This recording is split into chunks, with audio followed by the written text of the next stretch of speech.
Hey there, I'm Alanis here at several states in Chicago with Ethel Meserve talking to. Josh Jeff. Gerb. and Chris. Yeah, so how does it feel to be back playing your first show in 28 years? It feels really great.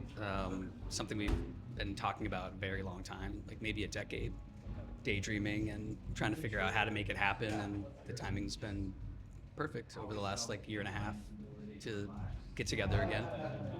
Super excited to be playing. Didn't think it was gonna happen, but it's Yeah, a little nervous. It's been a while, but overall, we're having a really good time, and it's a really great lineup. So we're excited. This is a pretty impressive array of bands playing. A lot of like great late 90s emo bands. Totally. Have yeah. you played with any of the bands on the bill tonight? Yep. Yeah, we've played with quite a few of the bands. Raina Maria, we've played with. Members of bands that are playing tonight, we've played with their previous bands. Fred Erskine just finished a set. He was with Conte Rune and Hoover. And, Samuel is also from State College. A lot of these people are, I would say, like contemporaries. If that's and old friends of Ethel Meserve. Old friends with new names and bands? Yeah. So, what makes coming back, because you said you talked about it for over a decade now and it's been in the works, what makes this time like the right time to come back? It seems like a lot of other bands from that era are like reuniting and coming back. What makes this time so special?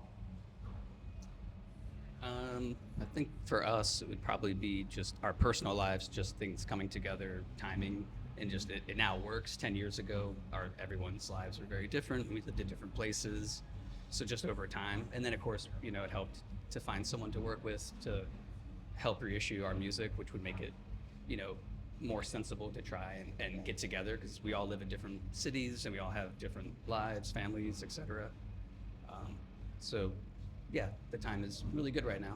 Yeah, the repressing, I'm really glad you guys did that because I was trying to find a copy of the Milton Principle on vinyl. Yeah. Only one pressing, it's a Swedish pressing, and they're hard to come by and expensive to get. So when I saw you guys were doing this repress, I was pretty happy about that. Yeah, we wanted to do something for a long time, so Vinyl's not cheap to press. it certainly is not. But yeah, And luckily we don't speaking have of like reunion shows Yeah. coming up, you're playing with the Pines pretty soon. yeah. Have you ever played with them in the past? No, they were, we played our last show in August of '98, and the Pine was, after us. As far as I know, I don't know if they started at that time, but, we never crossed paths. But yeah, we're playing with them in Philly, so it's going to be great to see, like, sort of the scene right after, like, when we ended. And, of course, there's a lot of younger bands playing that show as well, so I think it's going to be a really good, sort of like what's going on here, but Yeah. even more, like, new, younger, contemporary sounds, which, we really want to explore and play with and join our old friends and all that stuff. Yeah. And speaking of like where you guys are from, Lake Valley, right? Like State College in Pennsylvania. A lot of like other great emo bands have like come from that area, specifically in like the early 2010s. What about that area lends itself so well to emo and the history of it?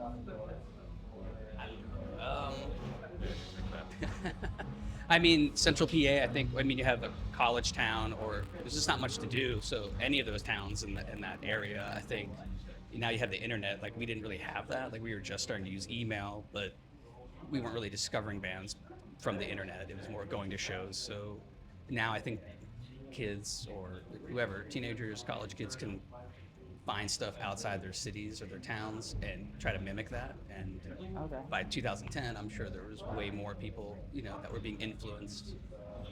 And that's probably why you had so much of a, insurgence. I just wanted to add, I handed Chris the microphone because he was actually really led the way in booking a lot of bands and really kind of helped promote the scene. So we owe a lot of that to Chris, I think. So. Like I mentioned, we've done shows with Raina Maria. Raina Maria played Chris's basement. Oh yeah. Like Braid played Chris's basement. Like all of those bands that now people like revere, like we were like shared stages with them or watched shows with them in like basements and VFW halls. It was It's insane to kind of see some of those bands that we knew from that era that are now, selling out several thousand person venues, and we're really, really happy for them. But like to Gerb's point, that whole scene in State College very much was because of the work that Chris did in booking shows. Yeah, and Samuel obviously helped pave that way, and Art Monk Construction and Junction, right? Exactly. Yeah. So I mean, but I think too, being so close to Washington D.C. was like a big. We would get a lot of that influence, kind of like leaking up because it was an easy jump for those bands to come up and hit Penn State, and I know I moved to State College in '92, and I came from New Jersey, and I was watching MTV when I got there. But within inside of a couple months, that was not what we did. Like we went to shows, and we were in basements. We were like part of a scene, and it was cultivated and it was passed down, and it sounds like that kept going into the 2010s, and some of us went on to play in other bands afterwards as well. But this, I think, for us was always probably the most special, band that, like, we were young and it felt right. Like we were just traveling the country, discovering. First experience. Yeah. Doing that stuff. Yeah. And speaking of traveling the country, wasn't your last show as Ethel Meserve in Chicago? Was. Fireside Bowl. Is that the Fireside Bowl? Fireside Bowl. We played with Lazarus Plot, who are a great band, and an up-and-coming band at the time called At the Drive-In. So it was a Oh my! stacked What a bill. lineup. But like everyone was it was still just everyone doing their thing, touring, and just lined up, and so that was really great that we ended that way, and didn't play back in our hometown. We had played earlier in that summer, so we just kind of ended on a high note, but we didn't break up for any reason other than just people having lives, and Gerb had to go back to California, and so. Well, it's cool, kind of like the full circle moment of what our last show was in Chicago, and then to be back in Chicago for this. I think there's something kind of poetic to that. Also, Sleepy Time Trio playing later tonight. Their last show in Chicago was 28 years ago, and there was also at the Fireside Bowl. Pogo's another one. I think Yeah. Pogo's like around the same time, or Yeah, all those like Fireside Bowl shows happened like before I was like a teenager, so I Yeah. couldn't like go to any of them. But those are just like crazy iconic to see that. yeah, and I think Newfound. It's their first time in Chicago. Just confirmed, yes. So yeah, there's a lot of like, bringing back. It all makes sense, with the people involved, and so. Yeah. Actually, Brian Peterson, the promoter at Fireside, he's actually downstairs selling all those posters. Oh, is he really? He was the one that booked all those shows back in the day. So, That's pretty awesome. good person to talk to. Yeah, real full circle moment there. Yeah. So I know you've got some like the show coming up, and also the comeback tour is taking place in Japan with Jejun. What's the jump to Japan right away?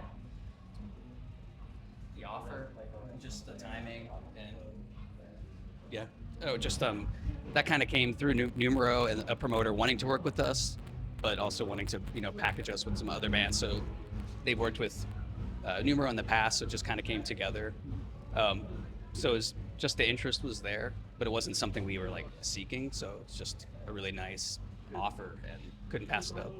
Yeah, I actually interviewed a screamo band from Japan the other day, Oh, and nice. they were telling me about how much they love like DIY emo and how much it means to them because they don't have as much of a culture of it over there, but they do. But like they are really appreciative of like bands that come over and do that.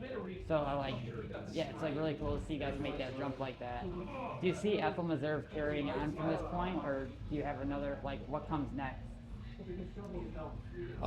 We're hoping we'll keep playing at this point. We would love to write a new album and record and maybe tour to promote that. So I think after this set of shows, we might start focusing on our next set of recordings. So The final. And we'll book those shows 28 years from now.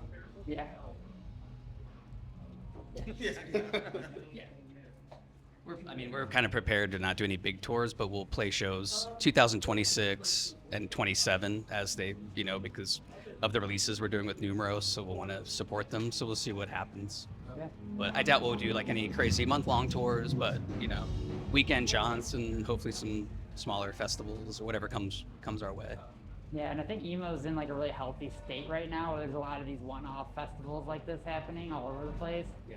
And I think that like the days of like month-long basement tours aren't necessarily a necessity anymore. But like you're able to like congregate so many bands together at events like this. What are some like really memorable bills? So you just mentioned like Lazarus Plot and At the Drive-In, like very casually, by the way.